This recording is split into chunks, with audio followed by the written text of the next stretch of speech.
Hello, my Aloha tribe, and welcome to the Aloha Perspective. How is everyone today? Oh, of course, I already forgot something. Um, how is everyone today? Hope everyone's doing well. Excuse the back of my head. But, oops, I forgot a card. Which means that'll be the first one we go with. Oh, music. Yeah, how's everyone today? We're on day 4 of... I always want to say 30 days, but it's not 30 days of self-love. We are on day 4 of Self-Love December. And I'm looking forward to today. Today is going to be a good one. It is Things to Think on Thursday.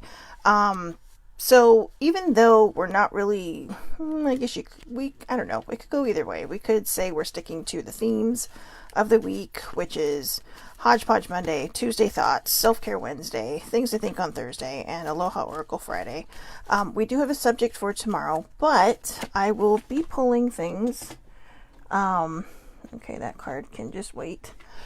I will be pulling things tomorrow just to kind of keep us in the flow, right? But I will figure out how to tie it in to the self-love. Now, the self-love isn't just about, hey, it's not little things. We're going deep, okay? We're going deep.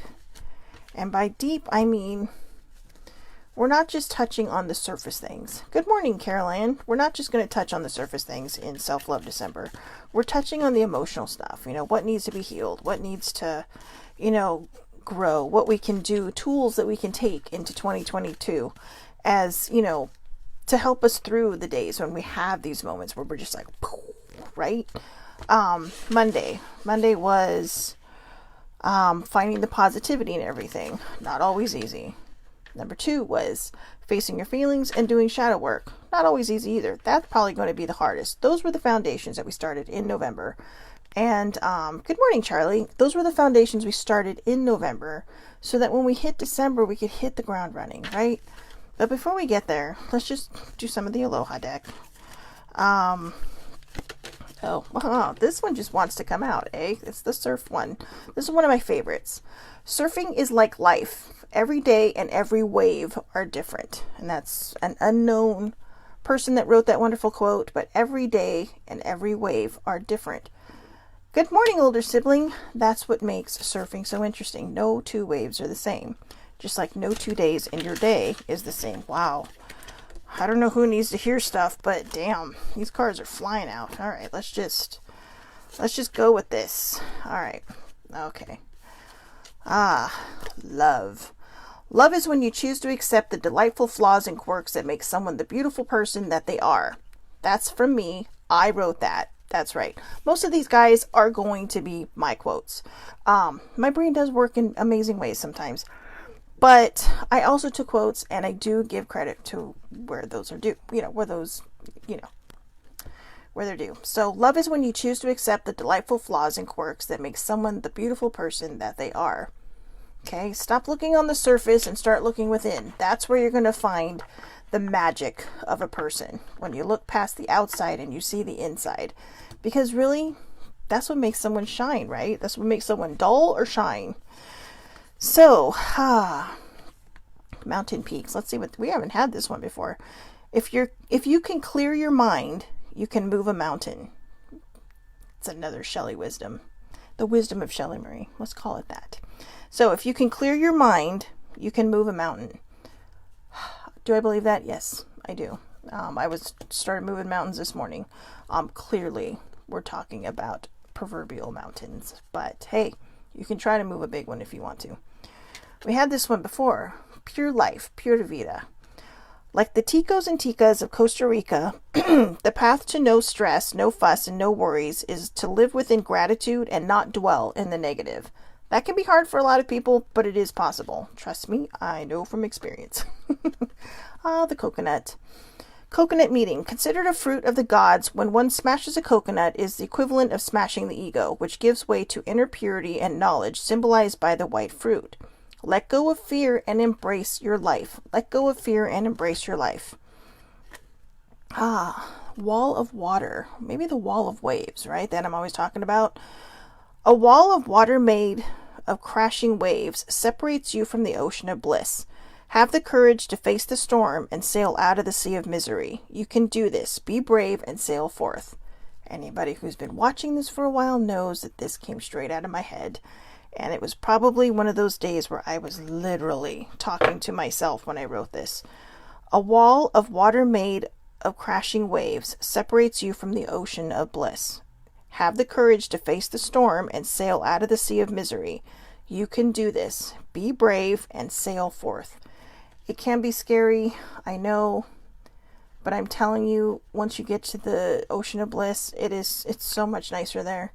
It doesn't mean everything is perfect, but that's why we're doing Self-Love December, because this is going to show you, this is going to give you the tools you are going to need or you're going to be able to use, I should say, when you start hitting these bottoms, when you start bottoming out. No one wants to end back up in the sea of misery. Okay, nobody wants to end up sitting, shipwrecked on the island of overthinking, because that's a terrible place to be. So, it takes a lot of courage to get there, and I know if I can do it, you can do it, because I love to anchor myself everywhere, in every bad place, mentally. So, the plumeria, grace, so the plumeria in Hawaii means positivity and status. In Hindu, dedication, devotion.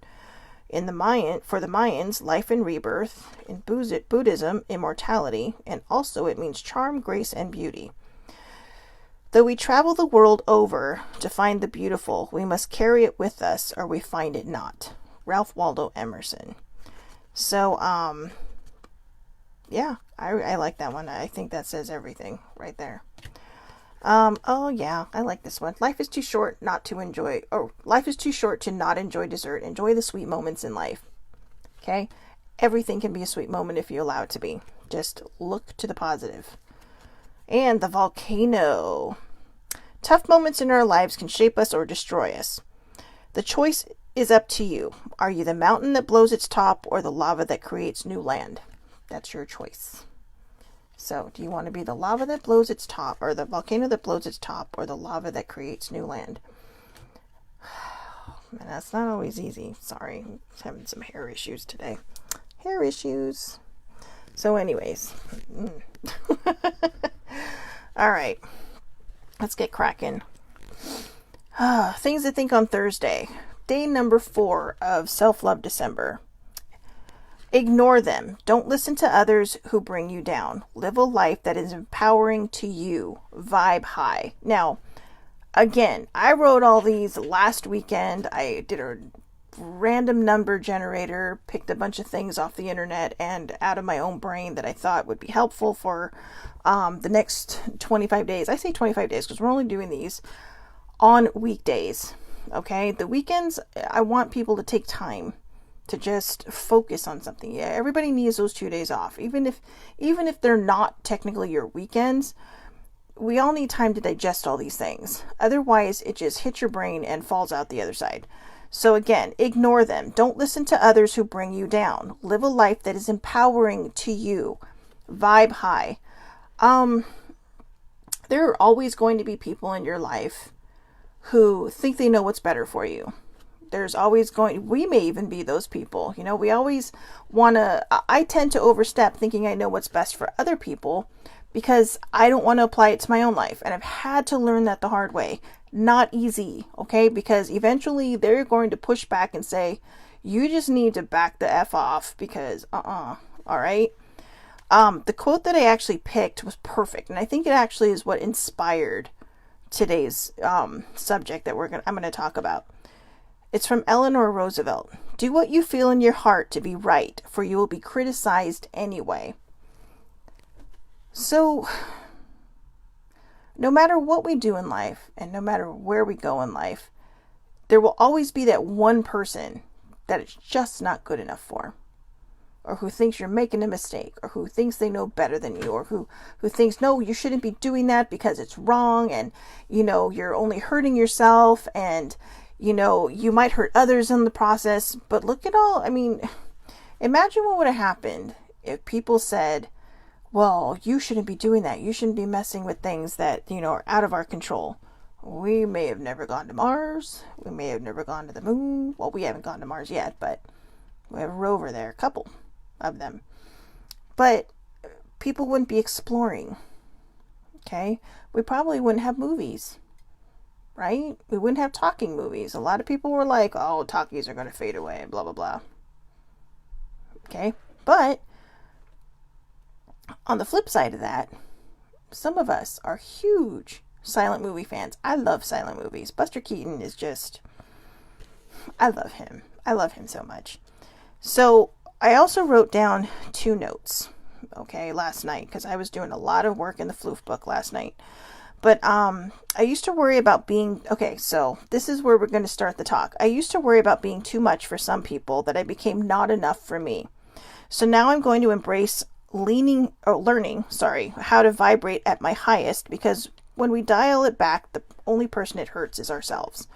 So I'm going to read that again, because my writing, this is what happens when I get excited and I write things down.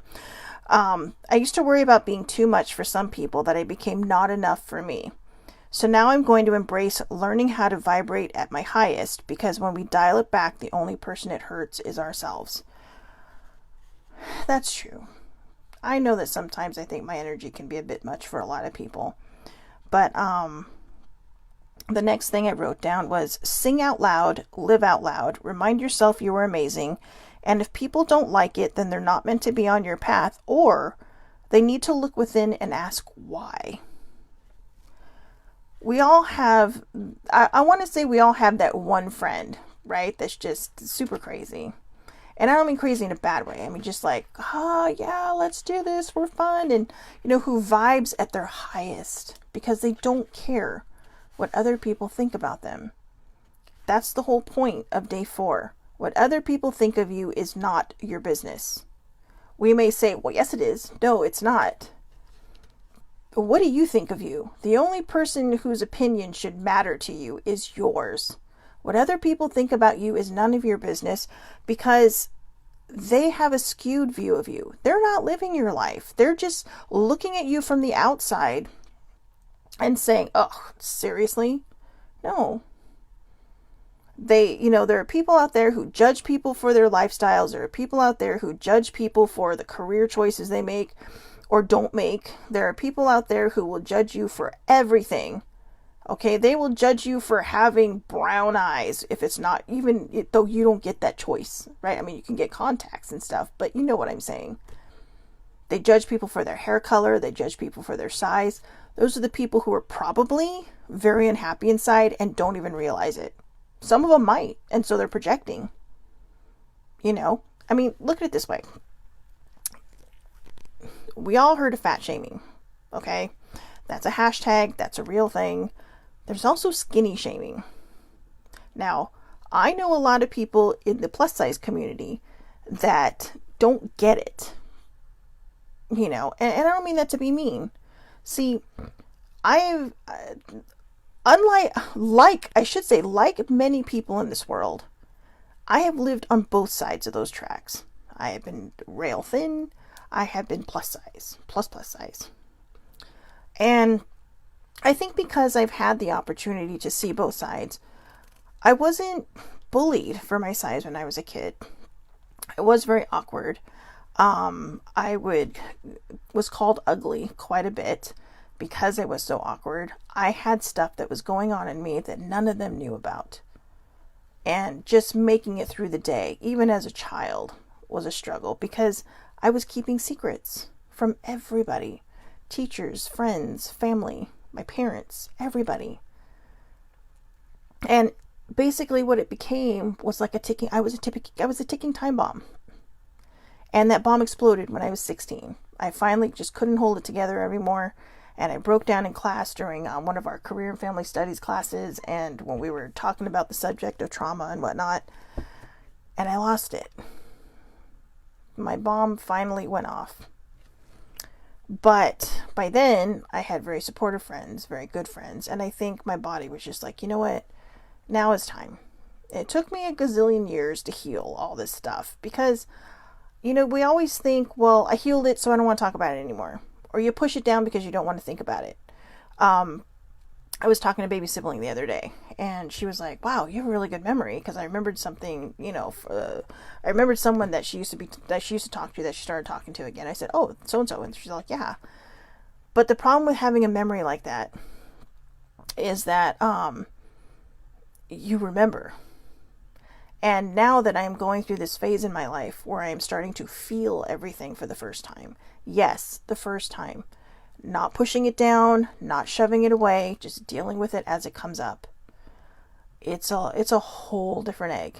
It is a scary egg, and it feels like I'm being pelted by like hard-boiled eggs, because I'm not used to it. Every time something would come up, I'd push it down. And part of me did that because I felt like I would lash out. I felt like I would be judged. I wasn't comfortable being who I was because I didn't want to be judged. And yet, when I'm around my friends, for the most part, sometimes I get shy, or sometimes I'm just afraid to cut loose because I don't want to be too much. But I don't care anymore. And that's what we all should do. That's a huge part of self-love, is focusing on what is right for you. Are you living your best life? And I don't mean your best life like, hi, let's take 50,000 photos and pick one and post it and saying I'm living my best life. I mean, do you wake up in the morning? Are you happy? Are you grateful for everything around you? Do you have things that other people don't have? Do you have, just kind of, that sums it up. Do you have things that other people don't have? When you look in the mirror, are you happy? Do you like who you see? And if you don't, this is why we're doing Self-Love December. Because I've done a lot of healing. I've done a lot of massive healing, especially, really, honestly, the most healing I've done has been within the last 6 months, because I was resisting until then. But I've gone leaps and bounds in the last 2 weeks because I realized, whoa, I've been resisting. I've been resisting even more, thinking I wasn't, but I was. And part of that was because I felt like I didn't deserve to feel good things. Because when you push things down all the time, even good memories turn into bad memories in a way. It's like mixing oil and water. It's not going to turn out well. You have these great feelings, and then something might trigger you within that feeling, and you're like, oh. And so it goes away. So it's like having a happy feeling, but you're just waiting for the consequences. You're just waiting for the, okay, where's the bad feeling going to come from now? A lot of us don't know how to be happy without having some kind of pain behind it.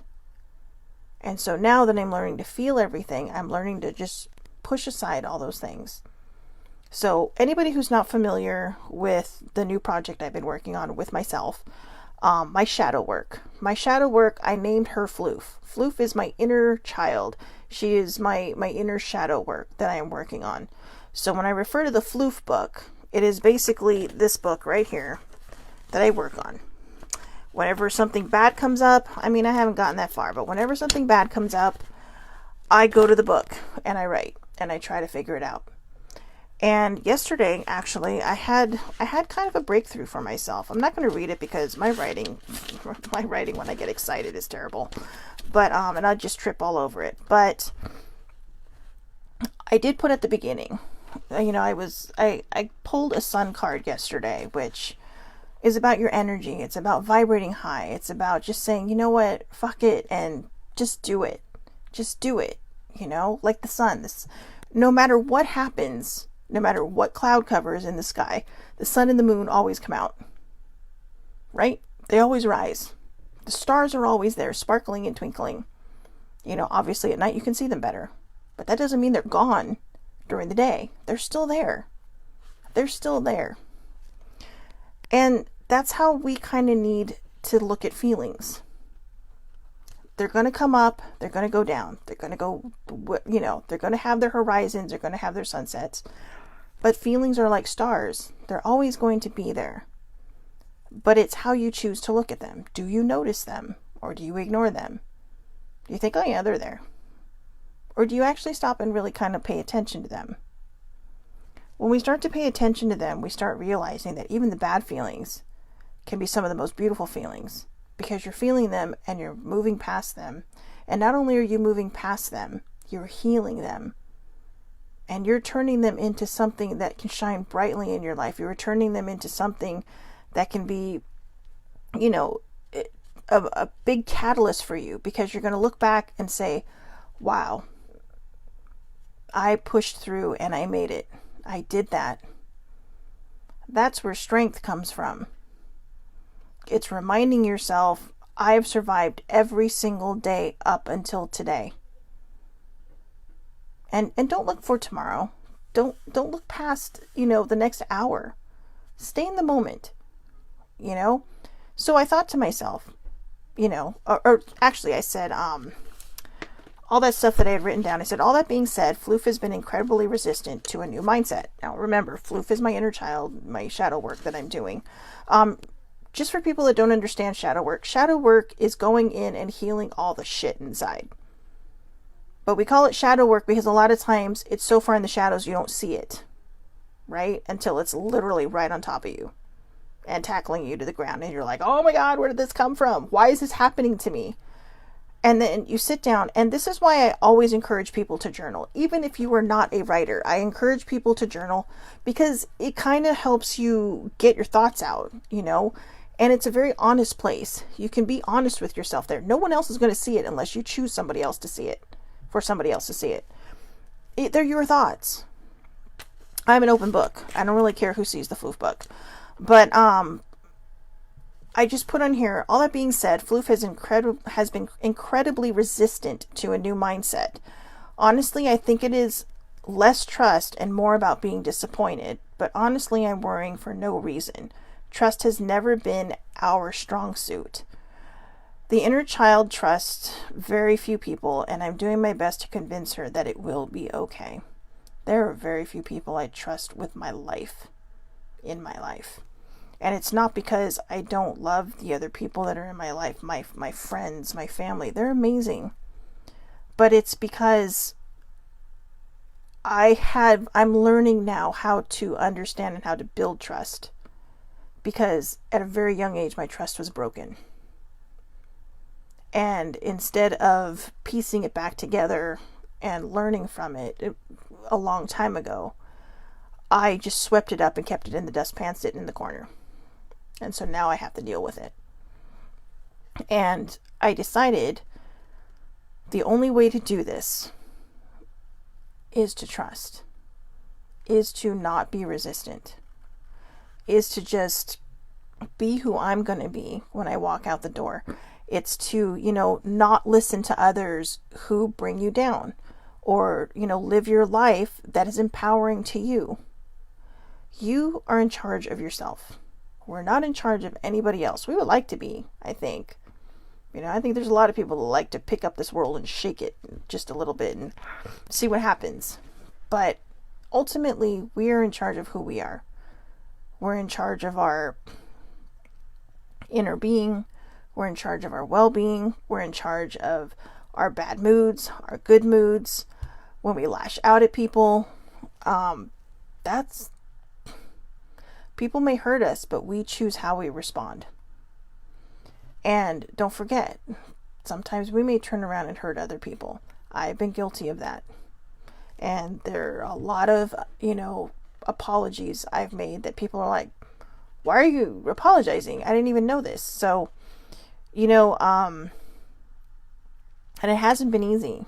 It hasn't been easy. Older sibling gets a lot of those apologies. But she has been super duper patient with me. Super duper patient. And, I think a lot of times we're so hard on ourselves because we listen to what other people have to say. We let their words bring us down. We let their actions bring us down. Sometimes we have these things embedded in our minds when we're kids because, there's a mindset that goes around. And, people may not even realize they're doing it, but they're doing it. And so, one of the reasons why I said sing out loud is because I like to go into my room and sing, but I put on my earphones. And so I am completely oblivious to the fact, once I put on my earphones, that anybody can hear me outside of my room. But the reason I put on my earphones is so I can listen to my music loud without interrupting anybody else in the house, i.e. sibling across the hall. So the first time sibling heard me singing, she was like, she's just like, you sound great tonight. She texted me from her room and said, you sound great tonight. And then I stopped singing. I stopped singing because I'm like, oh shit, she can hear me. And the first thing that ran through my head was, I probably sound horrible and terrible and blah, blah, blah. And the second thing that ran through my head is, I don't want to disturb her. But it's therapy for me. Music is therapy for me. And so a couple nights later, I didn't sing. I listened to my music and this, that, and the other. And then a couple nights later, I wasn't thinking. I put on my earphones, started singing again. And she did it again. And I was like, okay, well, thank you. But this time I walked in there and I said, I am so sorry if I am too loud. She's like, no, I'm enjoying it. She's like, I don't hear you all the time. She's like, I hear you when I'm looking for something to watch. Because, obviously when you have the TV, the guide, the TV guide up, there's usually no sound a lot of times. So, she would just be like, no. She's like, it doesn't bother me. And so I kept singing. And then later I would come out if she'd say, oh, you sound great tonight. And then I thought, well, does this mean I sound bad on other nights? And I started overthinking it. I started questioning it. And I started just, then I stopped singing again. Because I thought she was just saying, oh, well, hey, you hit the notes on that one. And what she meant was she could hear me. That's all. That's it. Nothing more. But I overthought it. I decided I was going to overthink it because, I was worried about what somebody might think of me. I was putting my vibration into somebody else's hands. Instead of doing what made me smile and what made me happy and kind of relaxed me, I started worrying about what other people were thinking. And it's not just sibling, but it's older sibling. Okay, older sibling's not going to say something that she doesn't mean. So, finally, she stopped texting. And I thought, oh, well, does she not like it? Does she not this, that, or the other? And the reason she stopped was because she's like, well, every time I text you and tell you sound great, you stop singing. And she's like, I enjoy hearing you singing. And so now I don't care. I don't care if I hit the notes. I don't care if I don't hit the notes. I just do it because it makes me happy. See, Cousin Jeannie, I know. Overthinking is... There's a reason I put the island of overthinking in the sea of misery. Because that's all it causes. And I think the problem is... to me personally, I'm not a therapist, I'm not a counselor, but from my own experience, overthinking comes from a place of needing to be perfect for everybody. And nobody's perfect. I was just telling older sibling today that I am perfectly imperfect. And yes, you know what, Jeannie? I get that. She says it recently dug her in a hole with someone close to her. I was in the same position. And in fact, I talked about it on one of the perspectives, I think, in the last couple of weeks. I was projecting my own fears, worries, concerns, doubts, all those things. Instead of handling the shadow work inside of me and wondering why I feel this way, I was projecting it in another direction. And finally, I got some serious lashback. Okay. And it was like, ooh, it was bad. It was bad.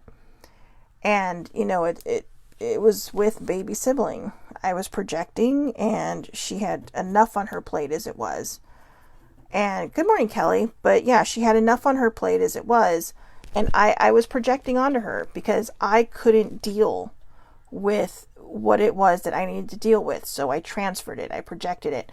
And I think a lot of times we do that to people without even realizing it. And most times it's not a bad, I don't want to say it's not a bad thing, but most times people are just like, oh, yeah, they're probably having a bad day. But when it goes unchecked, when the overthinking goes unchecked, it is going to grow into a big beast. Okay? It is going to be like, I don't know. It's going to grow into something so gross and so ugly that you are literally going to get body slammed by your own emotions. And you might hurt people by accident along the way, which is what we don't want to do, right? The one thing we don't want to do is to hurt the people we care about. Family, friends, significant others, whatever. We don't want to hurt the people we love. And so I totally get the overthinking part. And a lot of times I think the overthinking comes from the actual subject line, where I just said, ignore them. Don't listen to others who bring you down. Live a life that is empowering to you. We get so much pressure put on us, either from ourselves or through society or through, adults, our elders. And I'm not saying that's everybody. I'm just saying in some cases. There are so many different things that can lead to overthinking. Insecurity is a big one. Ooh, it's a big one. In fact, I would say that insecurity is the root of overthinking. We're worried people are going to forget us if they go away. We're worried that people are going to just find new people to be in their lives if they go away.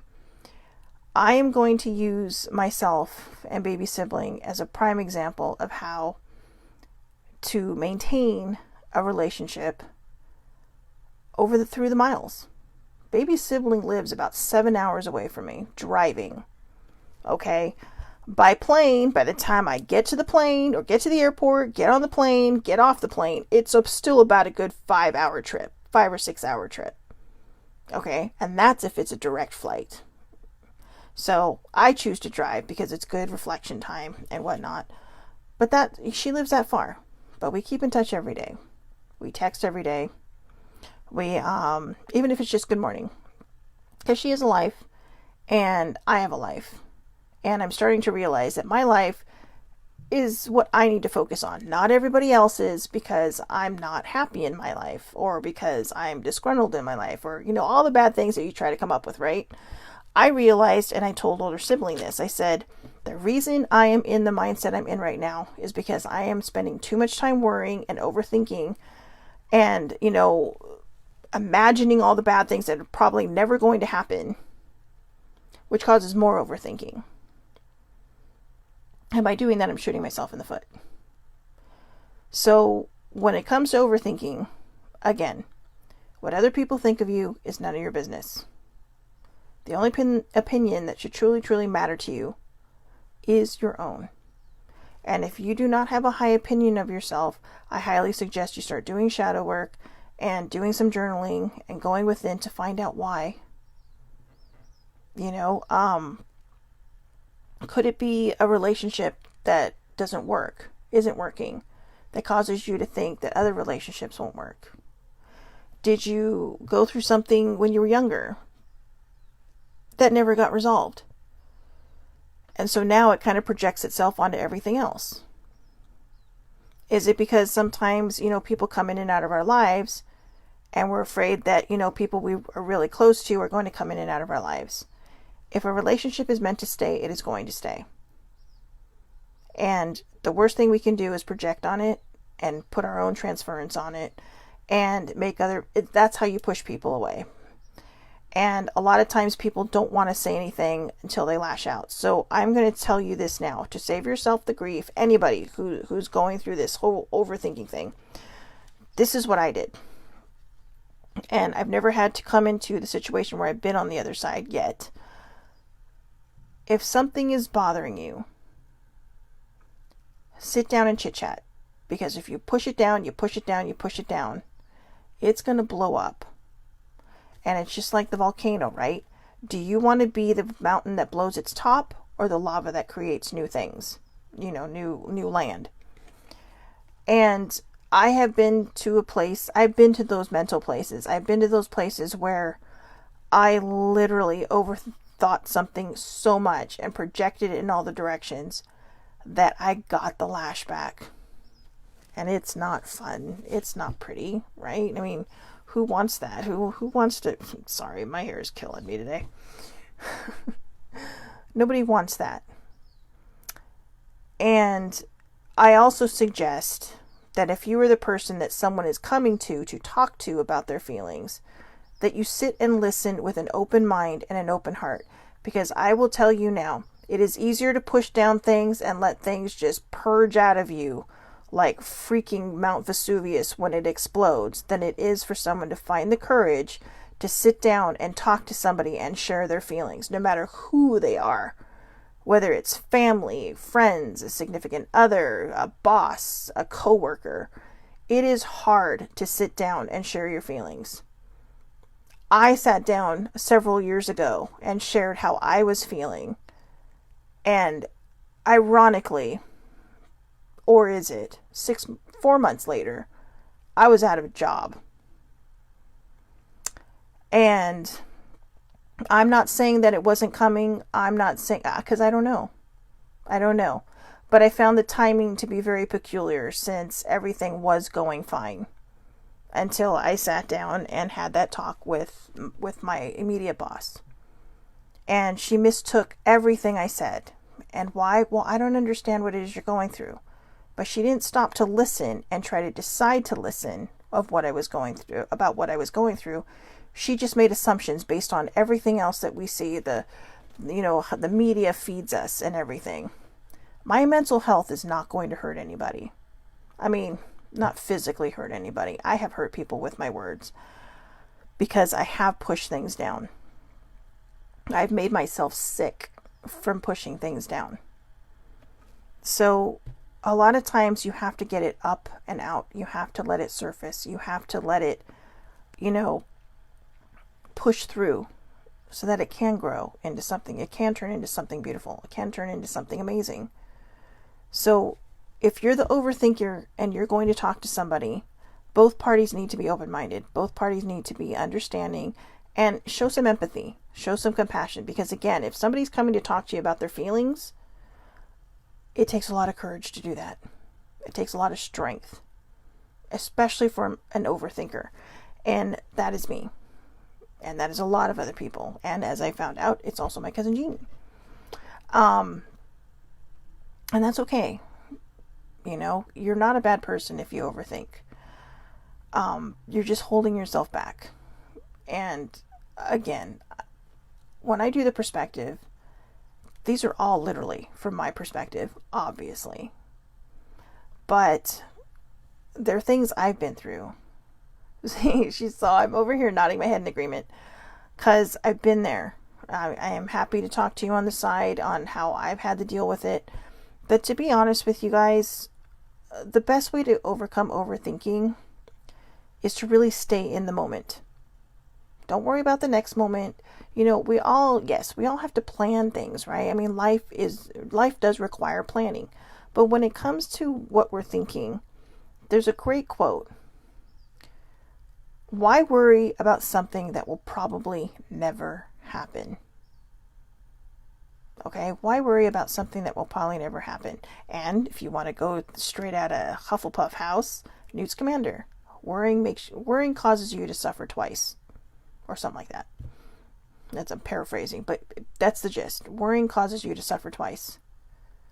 Because one, you're worried about something, and then you continue to worry about it. And why? It'll probably never happen. When my mom first passed away, the one person that really truly kept in touch with me the whole time out of my family was baby sibling. How's Auntie doing? How are you doing? And most of the times when I would get a text, how's Auntie doing? Is she doing well? How's your dad? Baby sibling asked me every other day or every few days, how are you doing? How are you holding up? Are you okay? And after mom died, and like I said, and there's a lot of people on here who have lost people. And you notice, like I said, after the funeral, everybody just kind of goes their own way. And then you're kind of left to deal with the feelings that you've had to push aside to, kind of just accommodate everybody else's feelings that are coming at you from 20,000 directions about how much they love this person that you've lost, or how much they meant to this, to that particular person. And you're left with that. But after that, we started texting every day. That was 7 years ago. She has always been like a little sister to me, but our age difference obviously didn't allow us to really be close until we were adults. And I don't want to say didn't allow us to. We were just in different mindsets. Who wants to hang out with their cousin that's 15 years older than them? I would. All right. A lot of my friends are just older than me anyway. But I don't mind. But everybody's different. Everybody rolls different. But I was worried that I would lose that relationship because I was so excited to finally have this adorable little kid who's now an adult, and a mom, and just be permanently in my life. And so there was a time when I would get jealous when she'd spend time with other cousins. Now I don't care because we're all cousins. I think sometimes I would get jealous that she would spend time with other cousins because I have cousins that literally live right down the freeway that I only see on Thanksgiving. I mean, one of them was literally 25 minutes away from me the other day. So that's a story for another day. I think that'll be a things to think on Thursday come the new year.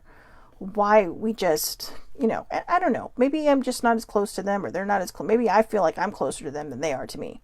I don't know. I can't answer people, and I can't speak for other people.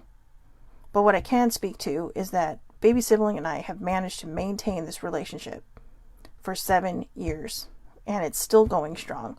Even after I projected on her, even after I spent a lot of time overthinking and transferring my fears onto her when she already had a pile of things that she was already dealing with. And she was afraid to say something to me, but finally she's just like, you need to stop. And it was weird for me for a couple of days. I mean, I literally have a disclaimer now when I'm talking to her because I'm just not sure what to say because I'm worried about over thinking and projecting. But I did know that I needed that moment to happen because I had to step back and I had to remind myself that I can't control life.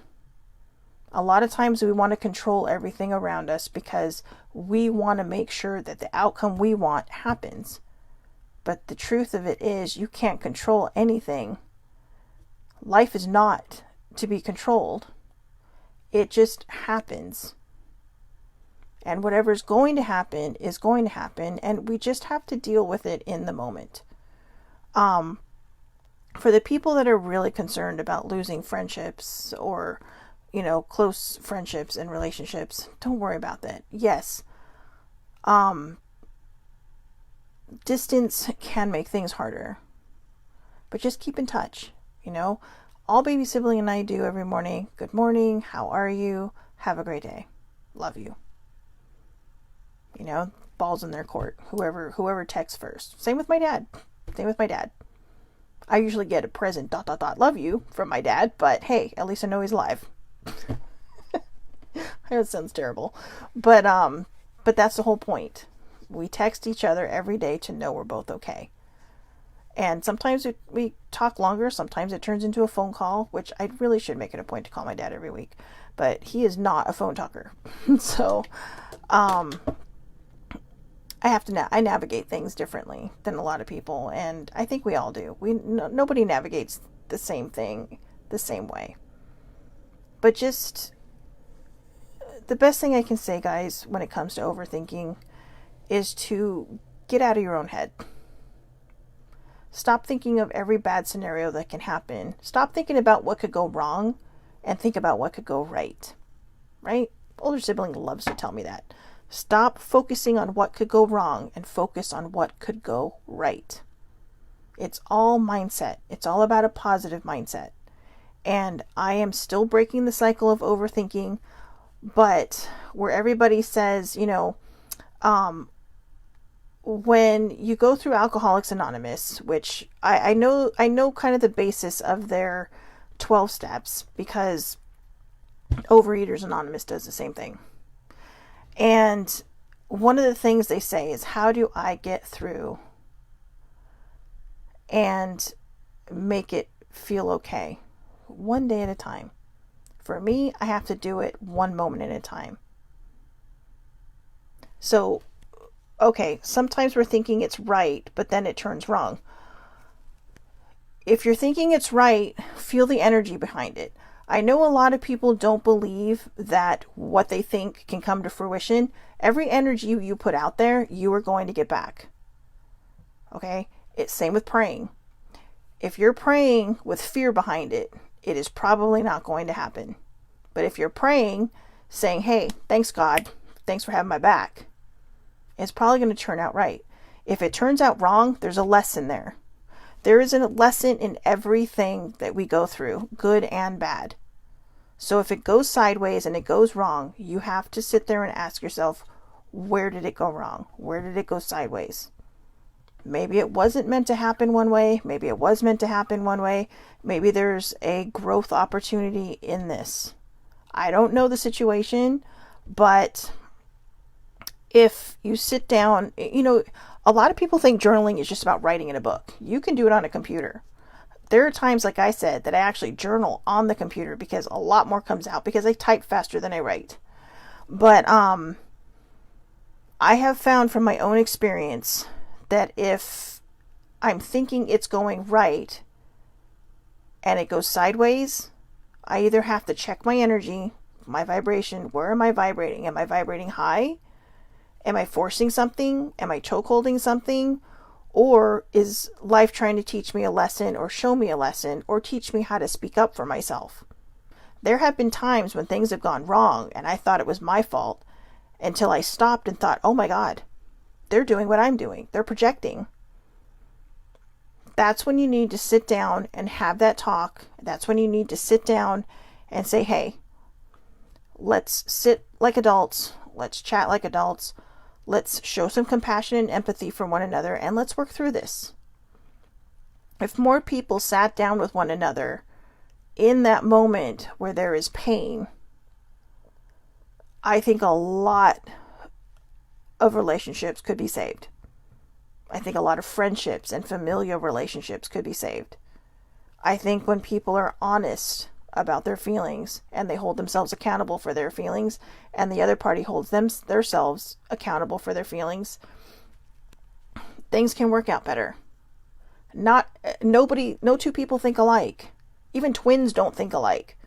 In fact, I think sometimes twins, even though they communicate on that weird level, I think a lot of times they actually force themselves to not be alike because, you want to be your own individual, right? We're all our own individuals. So again, the only thing I can really suggest for people when you think that things are going wrong, I'm not saying, guys, that it's your fault. What I'm saying is you need to take a step back, see where it went sideways, and try to basically unpack it. It's luggage. You have to unpack that to see where, it went wrong. Think of it as like the other night, right? We're watching Young Sheldon, all right, sibling and I, and there was a noise in the fridge that was driving him crazy. So he takes the entire fridge apart. But even though he's a genius, he can't figure out how to put it back together. He found the problem because he dug too deep. But instead of just, instead of just letting it go, he had to dig deeper and deeper and deeper to the point where it cost his parents $200 to get it fixed. So his dad says, you're going to pay me back for this. But the thing is, it's like that. You have to unpack it. You have to unpack the issue to see where the problem is. But be careful when you unpack it to make sure that you're not doing it in such a way that you cannot put it back together. Okay? If you need to talk to somebody, talk to somebody. If you need to sit down and have a powwow with somebody, do it. Most things are solved when two people sit calmly peacefully and talk. But try not to project your feelings onto other people. Try not to, say, well, this is how you're making me feel, when that may not be their intention. Some people are just closed off and don't show emotions a lot, like a lot of people do. I can be very emotional. And it kind of goes back to like when I was talking about older sibling hearing me singing and saying, hey, you sound great. And then all of a sudden she just stopped texting because she didn't want me to stop singing. The other night I came out of my room and she says, I heard you singing again. She's all, that's a good sign. Because she knows what music does for me. She knows that when I'm singing, things are going okay, or I'm trying to make them okay. But all that time before, I was overthinking, thinking, oh my God, she hates my singing. I probably shouldn't sing. And, what if she hears me and maybe I'm not hitting the notes, because now it's like I have the music so loud, I can't hear myself singing. And I'm just going for it like I'm on a stage in front of 1,000 people singing to them. And turns out I was overthinking that the whole time. Now, I know that's on a much smaller level, but I think it's a really good example, because I finally went in there and asked her. I said, does my singing bother you? Because I noticed you haven't texted me in a while. And that's when she told me, I stopped texting you because whenever I text you, I notice you stop singing.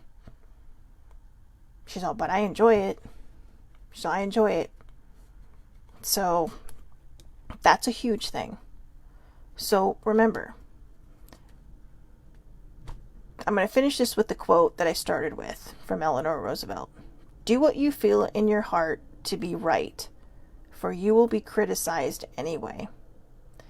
Don't go into something thinking that you're going to be criticized, but just know that there's always going to be somebody out there that's just not in tune to you.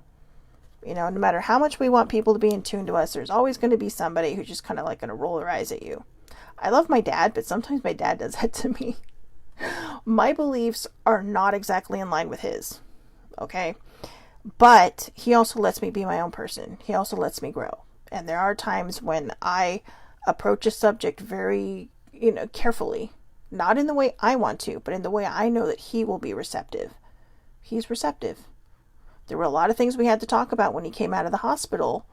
But when we first tried to talk about it, I came at him the way I, thought I should come at him. And that caused some drama for a moment or two. I mean, just a split moment, but enough.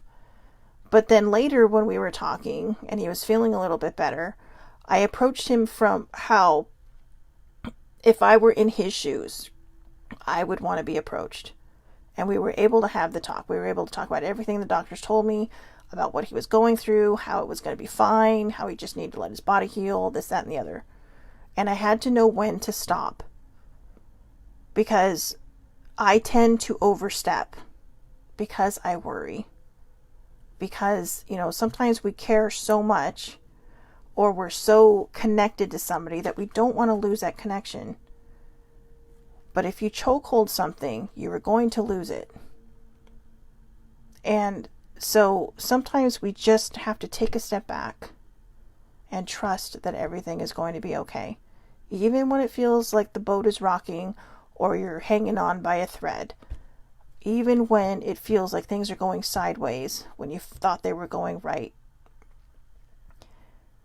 One of the things I've been trying to remind myself of, faith is believing in what you cannot see. We just have to trust.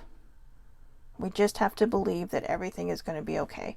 That is, I don't always hear from a baby sibling more than once in the day, and every so often, usually she'll check in at night. And I don't mean check in like she has to, but I mean, she'll just say, hey, how was your day? Sorry, it was busy. It's like, you don't need to tell me sorry you were busy. We all have lives. But in the beginning, the reason she did that was because I was like, oh, I was so worried about you today. And was I really worried about her, or was I just worried that she forgot about me? Because honestly, I think I was just worried that she forgot about me, that I wasn't important, but that's not the truth. I'm as important to her as she is to me. I'm as important to all my cousins, whether I see them once a year or I see them just for happy hour. You know who I'm talking about, Jeannie. I think about them every day. And they're just as important as older sibling and my dad are to me. Sometimes we just have to enjoy the moment. We have to find the joy in life. And we have to stop worrying about everything else. Okay? So we do. We have to stop worrying about the other shoe dropping. Take each moment as it comes. Take the lesson and learn from it.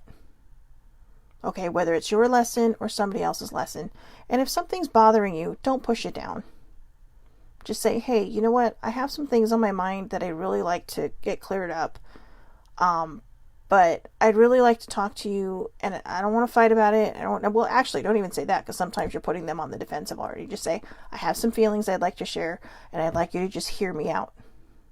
You know, maybe you don't agree with them, but it will help me, and I would greatly appreciate it if you would listen to it. You know, listen to how I'm feeling. So again, if somebody comes to you and says they want to talk to you, be compassionate, be empathetic, okay? Because that might be you one day talking to somebody else. And you would want them to treat you the way you should be treating somebody who's courageous enough and brave enough to open up themselves and be vulnerable and talk to you. Vulnerability is the scariest thing, but boy, I'm telling you, it is actually becoming my superpower. Because when you're vulnerable like this and talking to people, you're reaching people. All right, so that being said, no more overthinking. No more overthinking. Yes, you can get past it. I have gotten past it. If you need me, my dear cousin, you know where I'm at. I'm happy to talk things through with you. I'm happy just to listen if you just need an ear. I have literally been anchored and shipwrecked on the island of overthinking, right smack dab in the center of the sea of misery. But I have managed to sail through that wall of waves and into the ocean of bliss. And like I said, the ocean of bliss will still have bad times, but you will learn how to handle those bad times. All right. So I hope everybody has a wonderful, wonderful day. I love you too, my dear cousin. I post these to YouTube, Jeannie. So under the Aloha perspective, or just Google my name. Shelley Marie Lucas, and it'll be labeled as Day 4 Self-Love December. So if that's, that's where you can find it, so you can save it. You can save the link. But again, I hope everybody has a wonderful, wonderful day. I will see you back here tomorrow, 8:30 a.m. Pacific Standard Time, Facebook Live. Guys, my cousin came out, had a question. We worked on it. This is why I do a live. So if you have things that might pop up, even if it's not in the subject matter for the day, maybe it triggers you or something, I will find a way to make it fit that day's subject. Okay? That is my other superpower. I will find a way to tie it in some weird, awkward, crazy way. So again, tomorrow, 8:30 a.m. Pacific Standard Time, Shelley Marie Lucas, Facebook Live. All lives are public. All lives are public. Or you can watch the replay after I upload it to YouTube. Under the Aloha perspective with Shelley Marie Lucas. I hope you all have a great day. Thank you so much for watching. Don't be so hard on yourself. Okay? Don't be so hard on yourself. Take a deep breath. Give yourself a break. All right? We have feelings. That's what makes us human. Have a great day.